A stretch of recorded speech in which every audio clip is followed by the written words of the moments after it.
Hey guys, real quick, have you heard the latest? Alec Murdaugh is going to get a new trial. That's right. He's going to get a new trial. Now, as you remember, if you're familiar with it, he was convicted and he's serving 2 life sentences for the murder of his wife Maggie and their son Paul, who were both shot on their estate. And he was convicted of that. And there was, during his trial, a clerk of court woman, Mrs. Hill, and she said some things to the jury that was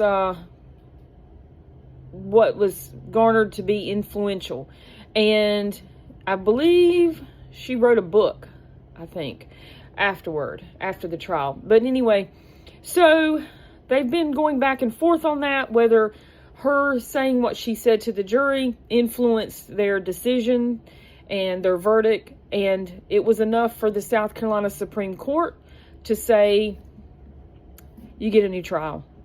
Now, he's not going to walk free. He's not going to walk out of prison because he has been convicted of all the stealing of the, pleading guilty to financial crimes. So he done a lot of stealing money, and that he's still serving. So he's not going to walk out of prison, but not for a long, long while.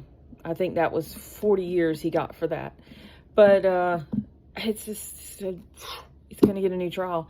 And think about all the money, all the time, all the money, all the stress, everything that was so wasted on this because someone had to have something to say and couldn't just do things the way you're supposed to do it.